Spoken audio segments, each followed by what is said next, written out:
Last تک last میں اور آخر میں بھی آپ کیا کہہ رہے ہیں؟ لوگوں نماز پڑھتے رہنا اور اپنے ماتحتوں کا خیال رکھنا، نماز قائم کرنا اور اپنے ماتحتوں کا خیال رکھنا۔ اس کے بعد آپ کی آنکھیں کھجور کے پتوں کی چھت سے ٹک گئی اور کھلی کی کھلی رہ گئی، اور آخری جملہ جو آپ کی زبان سے نکلا وہ جملہ تھا اللہم بالرفیق الاعلی، اللہم بالرفیق الاعلی، اللہم بالرفیق الاعلی۔ اے اللہ رفیق اعلی میں، اے اللہ رفیق اعلی میں، اے اللہ رفیق اعلی میں، اے اللہ نیک لوگوں میں مجھے بھی پہنچا دے، اے اللہ تیرے نیک برگزیدہ بندوں میں میرا بھی شمار فرما لے۔ یہ کہہ کر محمد رسول اللہ صلی اللہ علیہ وسلم کا انتقال ہو گیا۔ آپ کی آنکھیں پھٹی کی پھٹی رہ گئی اور کھجور کے چھت سے جا کر ٹک گئی۔ سب سمجھ گئے کہ اب اللہ کے رسول اس دنیا میں نہیں رہے۔ ظہر کی نماز سے پہلے کا وقت تھا، ظہر کی نماز سے پہلے کا وقت تھا، فجر اور ظہر کے بیچ میں اللہ کے نبی اس دنیا کو چھوڑ کر چلے گئے۔ میرے بھائیوں، یہ خبر آنن فانن پھیلتی چلی گئی، جس کو بھی پتا چلا دوڑتا ہوا بھاگا۔ حضرت انس کا بیان سنیے، کیفیت یہ تھی کہ اس دن حضرت انس رضی اللہ تعالیٰ عنہ فرماتے ہیں کہ میں نے ایسا تاریک دن نہیں دیکھا۔ اللہ کے نبی صلی اللہ علیہ وسلم 12 ربیع الاول کو جب مدینہ میں اپنے حجرے مبارک میں انتقال فرما گئے تو میں نے ایسا تاریک دن نہیں دیکھا۔ میں نے 2 دن اپنی نگاہوں میں ایسے دیکھے کہ جب اللہ کے نبی مکہ چھوڑ کر مدینے آئے، جب نبی اکرم مکہ چھوڑ کے مدینے آئے، جس دن مدینے میں داخل ہوئے اس سے زیادہ خوشی کا دن میں نے مدینے میں کبھی نہیں دیکھا، اور جس دن نبی کا انتقال ہوا اس سے زیادہ میں نے دکھ بھرا دن میں نے مدینے میں، غم کا دن مدینے میں نہیں دیکھا۔ جب آپ مکے سے مدینے آئے تو مارے خوشی کے مدینے کی چھوٹی چھوٹی بچیاں بھی یہ گیت گا رہی تھی کہ وَطَلَعَ الْبَدْرُ عَلَيْنَا مِنْ ثَنِيَّاتِ الْوَدَاعِ وَجَبَ الشُّكْرُ عَلَيْنَا مَا دَعَا لِلَّهِ دَاعِ۔ آج میں کس زبان سے اللہ کا شکر ادا کروں کہ آج تو 14ویں رات کا چاند مدینے میں چمکا ہے۔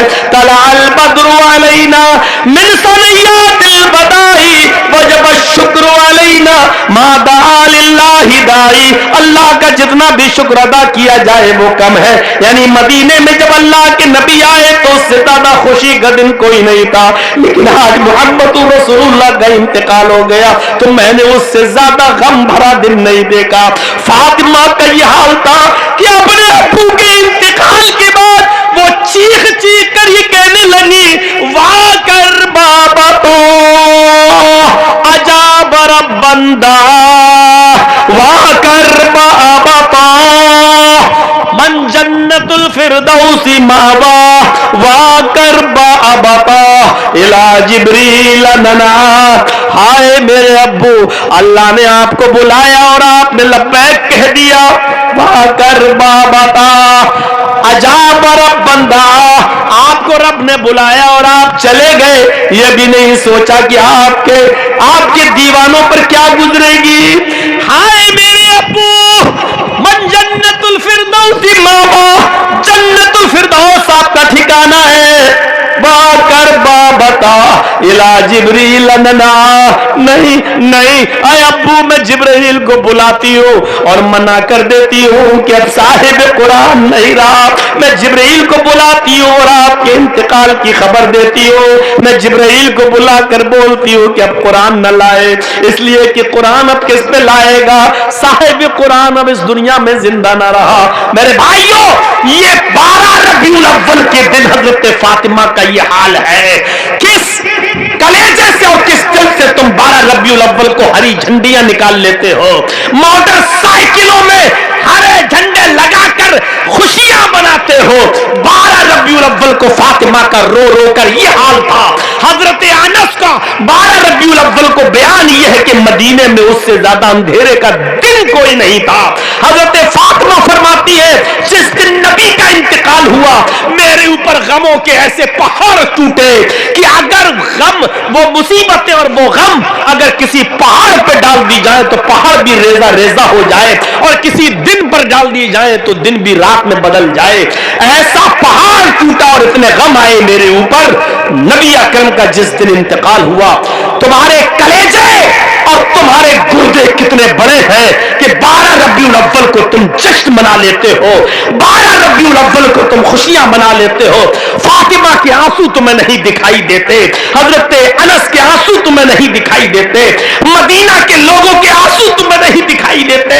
حضرت عمر نے جب نبی اکرم کے چہرے انور کو دیکھا تو تلوار نکال لی اور لہرانے لگے اور کہنے لگے اگر کسی نے کہہ دیا نبی کا انتقال ہو گیا تو میں اس کی گردن اڑا دوں گا۔ کیا رسول بھی مرتے ہیں؟ کیا نبی کا بھی انتقال ہوتا ہے؟ جیسے موسیٰ اللہ سے ملنے گئے تھے جبل طور پہ، پھر واپس آئے، ایسی اللہ کے رسول بھی اللہ سے ملنے گئے ہیں، وہ واپس آئیں گے۔ حضرت ابو بکر صدیق کو جب پتا چلا کہ اللہ کے نبی اس دنیا میں نہیں رہے، دوڑتے ہوئے آئے، سیدھے حجرے میں جاتے ہیں، حضرت عائشہ صدیقہ بیٹھی ہوئی ہے اور اللہ کے نبی کے جسم کے اوپر یمنی دھاری والی چادر آپ کے چہرے آپ کے جسم پر ڈال دی گئی تھی۔ یمنی چادر، دھاری دار چادر آپ کے جسم پر پڑی ہوئی تھی۔ حضرت ابو بکر نے آپ کا چہرہ کھولا اور آپ کی پیشانی پر بوسہ لیا، آپ کی پیشانی پر بوسہ لیا، اور یہ بوسہ لینے کے بعد چہرہ ڈھانکا اور باہر نکل کر آئے۔ حضرت عمر فاروق وہ کہہ رہے کہ لوگوں اگر کسی نے اللہ کے نبی کے بارے میں کہہ دیا انتقال کر گئے تو میں گردن اڑا دوں گا، وہ اپنا موقف بیان کر رہے۔ حضرت ابو بکر نے ان کو سمجھانے کی کوشش کی، انہوں نے ہاتھ پکڑ کے جھٹک دیا۔ حضرت عمر نے اپنا بڑبڑانے لگے اور بولتے ہی رہے۔ اتنے میں ابو بکر صدیق لوگوں کو جمع کرتے اور کہتے سنو۔ ادھر جب ابو بکر صدیق نے بولنا شروع کیا تو لوگوں نے حضرت عمر کی بات چیت چھوڑ دی اور حضرت ابو بکر کو سننے چلے آئے۔ سارے لوگ حضرت عمر فاروق کو چھوڑ کر ابو بکر کا خطبہ سننے لگے۔ حضرت ابو بکر نے جو خطبہ دیا وہ امام بخاری کے اندر نقل کرتے ہیں۔ اللہ کے حضرت ابو بکر خطبے میں فرما رہے اما بعد من کان منکم یعبد محمدا فإن محمدا قد مات ومن کان منکم یعبد اللہ فإن اللہ حی لا یموت۔ آئے لوگوں سن لو، تم میں سے جو محمد کی پوجا کرتا تھا، تم لوگوں میں سے جو محمد کو معبود سمجھتا تھا، جو محمد کے سامنے سر جھکاتا تھا اور محمد کو رکوع و سجدہ کرتا تھا، جو محمد کو خدا سمجھتا تھا اور محمد کی عبادت کرتا تھا، وہ سن لے فإن محمدا قد مات، محمد رسول اللہ کا انتقال ہو گیا ہے، محمد رسول اللہ اس دنیا میں نہیں رہے۔ ومن کان منکم یعبد اللہ فإن اللہ حی لا یموت، اور جو اللہ کی عبادت کرتا تھا وہ سن لے اللہ زندہ ہے، وہ کبھی نہیں مرے گا۔ فإن اللہ حی لا یموت، اللہ زندہ ہے، وہ کبھی نہیں مرے گا۔ لوگوں اللہ میرے نبی کو دو موتیں نہیں دے گا، جو موت آنی تھی وہ آ چکی ہے، اب دوبارہ موت نہیں آئے گی۔ موت برحق ہے، جو موت نبی کو آنی تھی وہ آ چکی ہے، لہذا کوئی موت نہیں آئے گی، جو موت آنا تھی وہ آ گئی۔ کیا تم نے قرآن نہیں پڑھا؟ اور پھر حضرت ابو بکر نے یہی آیت پڑھی وما محمد الا رسول قد خلت من قبلہ الرسل افإن مات او قتل انقلبتم علی اعقابکم۔ اے لوگوں قرآن کی آیت سنو، اللہ نے فرمایا اگر محمد رسول اللہ تو صرف ایک رسول ہے، ان سے پہلے بھی بہت سے رسول گزر چکے ہیں، اگر وہ انتقال کر جائیں یا جنگ میں جہاد میں قتل کر دیے جائیں تو کیا تم اسلام چھوڑ دو گے؟ کیا تم منہ پھیر لو گے؟ کیا تم پیٹ دکھا دو گے؟ جو ایسا کرے گا وہ اپنا ہی نقصان کرے گا، اللہ کا کچھ نہیں بگاڑے گا۔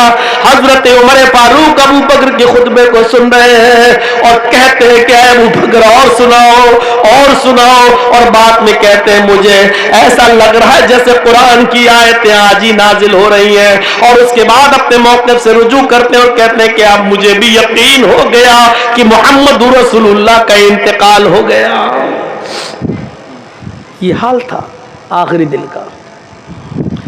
اب یہ اللہ کے رسول صلی اللہ علیہ وسلم کی باڈی رکھی ہوئی ہے، ابھی دفنایا نہیں گیا ہے کہ اختلاف شروع ہو جاتا ہے کہ پہلے یہ طے کرو کہ جانشین کون بنے گا. اب خلیفہ کس کو بنایا جائے؟ اللہ کے رسول صلی اللہ علیہ وسلم جب زندہ تھے تو کوئی بات نہیں، اب کس کو بنایا جائے؟ مہاجرین کہتے ہیں ہم میں سے بنے گا. انصاری کہتے واہ تم لوگوں نے تو نکالا ہے مکے سے، پناہ ہم نے دی، نبی رہے ہمارے درمیان، اور آج تم کہتے ہو کہ خلیفہ ہمارے ہاں بنے گا. نہیں، سب سے زیادہ مدد تو ہم نے کی، تم بھوکے اور ننگے آئے تھے، ہم نے رہنے کے لیے تمہیں مکان دیا، پہننے کے لیے کپڑا دیا، شادیاں تم نے ہمارے یہاں کی، ہم نے زمین دی، جائیداد دی، اور نبی اکرم کو بھی ہم نے ٹھہرایا، اور آج تم کہتے ہو خلیفہ ہم میں سے بنے گا، ہم میں سے بنے گا. قبیلے بنی سعدہ کے اندر اتنا، بنی ثقیفہ کے اندر اتنا اختلاف بڑھتا ہے، تلواریں تک نکلنے کی نوبتیں آ جاتی ہیں. حضرت ابو بکر صدیق نے فرمایا رک جاؤ. لوگوں کو جمع کیا اور جمع کرنے کے بعد فرمایا لوگوں تمہاری مرضی، تم جس کو چاہو خلیفہ بناؤ، لیکن میں اتنا بتا دوں کہ اللہ کے نبی محمد رسول اللہ صلی اللہ علیہ وسلم نے خلیفہ کے بارے میں، جانشین کے بارے میں پہلے فرما دیا تھا.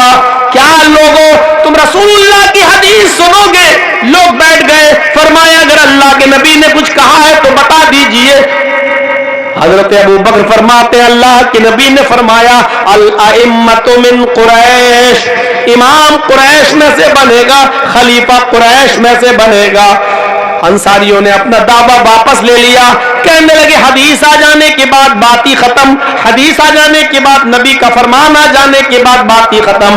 انصاریوں نے کہا مہاجروں تم قریش میں سے اپنا امیر خلیفہ بنا لو، اور پھر لوگوں کا اتفاق ہوا اور بالاتفاق حضرت ابو بکر صدیق کو خلیفہ چن لیا گیا. ابو بکر کو خلیفہ چننے کے بعد اب اختلاف ہوتا ہے کہ محمد رسول اللہ کو غسل کیسے دیا جائے.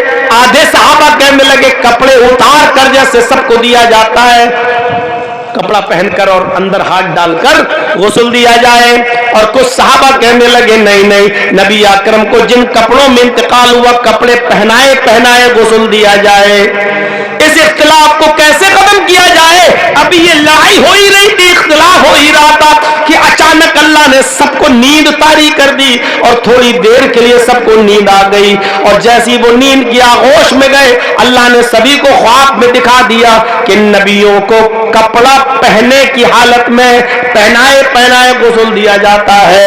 تھوڑی دیر کے بعد سب اٹھے، آنکھیں کھلی تو سب نے اپنا اپنا خواب بیان کیا. پھر اتفاق یہ ہوا کہ نبی کو کپڑے پہنا کر غسل دیا جائے. اب نبی اکرم کو کپڑے پہنائے پہنائے غسل دیا گیا. اب اختلاف ہو جاتا ہے کہ نبی اکرم کو دفنایا کہاں جائے، آپ کو دفن کہاں کیا جائے.